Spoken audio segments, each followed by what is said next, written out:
The city of today is a junction where people are always on the move.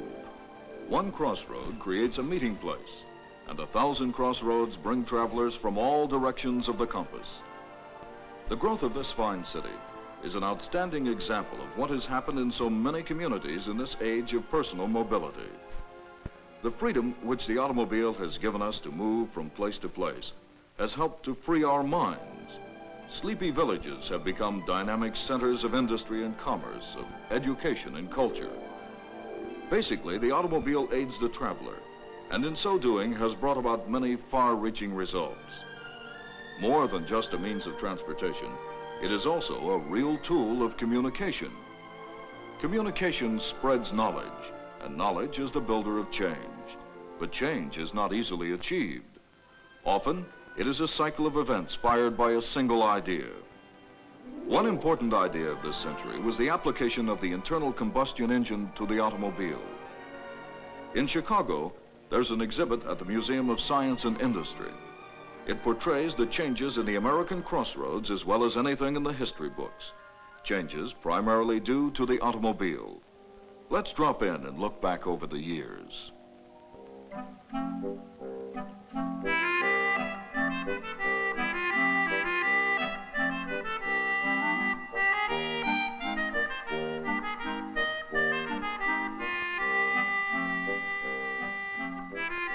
Yes, sir. I recollect when the 20th century checked in at Pleasant Corners. Looked mighty like the 19th century. Some folks, they said you couldn't naturally expect much new anymore. But it turns out some folks weren't any great shakes at prophesying. Even now, they don't seem to appreciate what's happened. Happened to thousands of Pleasant Corners all over this land of ours.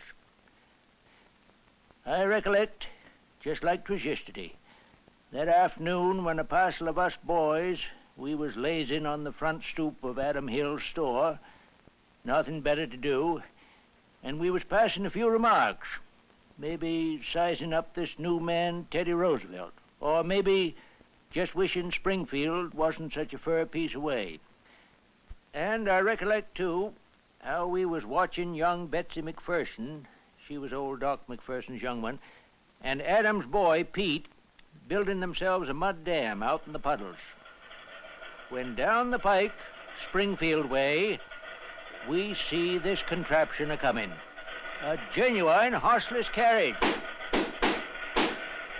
Well, Betsy and Pete, they begin jumping up and down, real excited like, and right off the boys, they start yelling, "Need a horse, mister," and the like of that.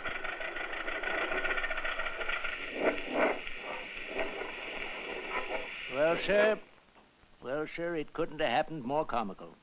That buggy just sets down in its traces, right in front of Jim Barnes' blacksmith shop. Wouldn't budge an inch. Jim, he come a-running out, but he don't know beans about engines. Fella driving, he knows less. And the upshot is, danged if he don't have to get a horse.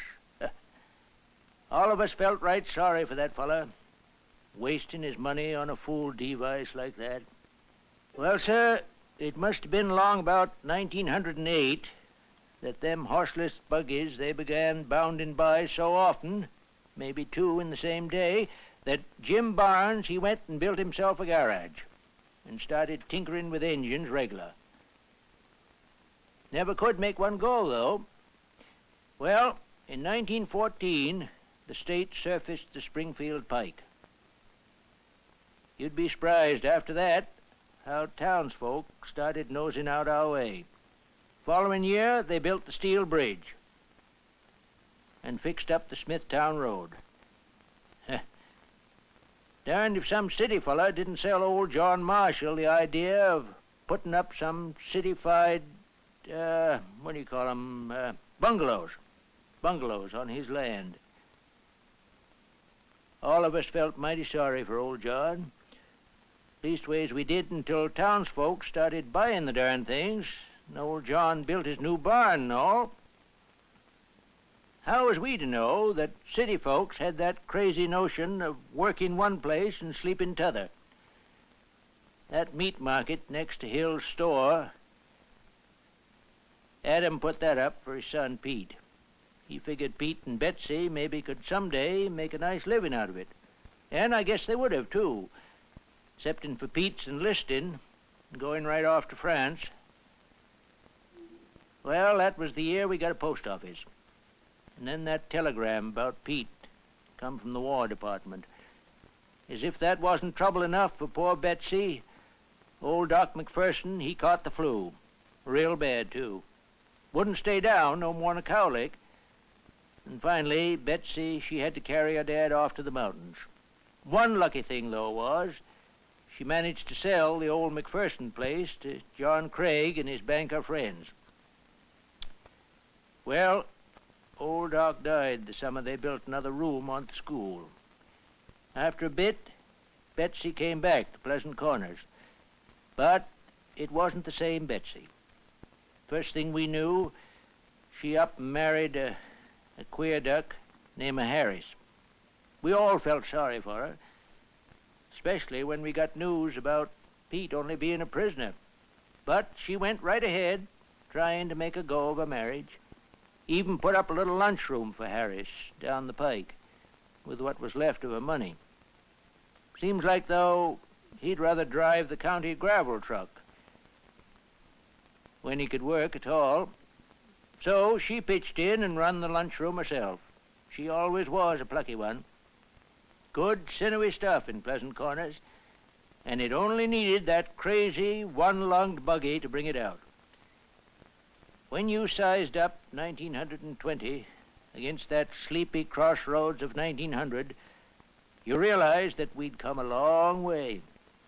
Maybe it didn't stack up much alongside of big towns with factories and such, but you can bet the activity of all the Pleasant Corners in the country, that meant a lot of orders placed in Chicago and St. Louis and New York.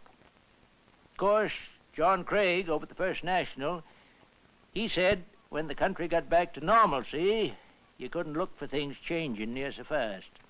He said 1920 motor cars was just about as good as engineers could make. It's pretty, too. And that with so many already on the road, why, it was foolish to expect people to keep on buying a lot of new ones. You know, I just sort of wish old John Craig, he could have stayed around to see what happened. Though I expect he'd still be croaking the same tune. Well, sir, things really started popping just after he died, long about 25, that was. A rash of new houses in Marshall Heights, a new school, and the county's first 4-lane highway. Adam Hill, he sold out his emporium and meat market long in, 27, after he finally give up waiting for his boy Pete to come home and take over. Pete Hill, they say, he's done right smart for himself in the big town, starting in with wholesale supplies and working up to a string of his own restaurants. Hill's Milestone Houses, he calls them. In 1928, the state put in the concrete bridge across Mott Creek so as the buses could run to Springfield. That's the new bus station alongside of Jim Barnes' garage. Well, the Depression hit Pleasant Corners like any other place. Of course, we got a fancy new post office and a town hall. But Alice Hill, she lost old Adam's money, and she had to start that farmer's market. And Betsy McPherson, or rather Harris, she would have lost the lunch wagon if that no-account husband of hers hadn't run his car into the creek about that time. Of course, all of us were sorry, for her sake, but as a matter of fact, as soon as she didn't have all them IOUs raining down on her, why, Betsy, she begun putting some money away. And 'twasn't long before she bought a Hill's Milestone House franchise and the Siesta Motel down the pike there. Those Milestone House restaurants, they're popular as a melon patch in August. So Betsy, she's hoeing a easier row now. And what's more, the big boss of the Milestone House chain, Pete Hill, that is, he dropped over between planes last week to inspect his newest place. Must be a long time between planes because he's still here, just sort of hanging round. You know, 'twouldn't surprise me one bit if Betsy and Pete Hill got married after all. Well, that about brings us up to date on Pleasant Corners. They went and rebuilt the theater, and we got our own police department now, standing over there by the traffic light, facing Jim Barnes' new service station and showroom. Of course, we still have our John Craigs, and I guess it's surprising that I ain't one of 'em at my age. But you know, I still figure tomorrow is bound to be a lot better than today. It may not be men and motors, or men and airplanes, or men and atoms, but it will be men and something. Our country still has its ability to create and work and build. It's just now gathering itself together for its next spring forward. And boy, I'd sure like to be here to see that jump.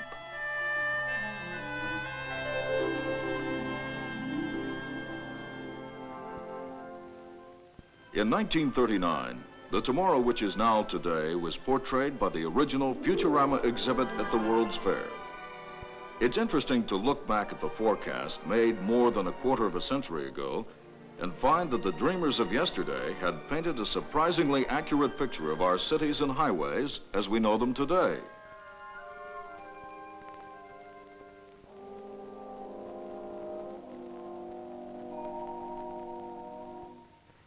Imagine the wonderful world of tomorrow if the creators of Futurama 2 at the 1964 World's Fair are as accurate in their forecast.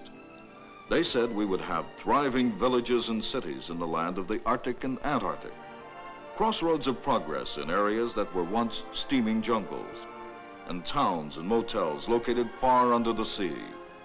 Even as we're talking here, the moon has become a target of exploration. Can this be the pleasant corners of tomorrow? Anything is possible when we look beyond the contemporary and imagine things as we would like them to be. After all, our future begins with our imagination and our inventiveness. As dusk softens the silhouettes of towers in our great cities, we see the full-scale reality of what far-sighted dreamers envisioned in miniature models only a generation ago. The automobile has immeasurably helped shape the way we live today. Many other new ideas are bound to help advance the world of tomorrow. Whether they come from a single individual or teams of professionals, one thing for sure, man is continually striving to make the world a better place in which to live.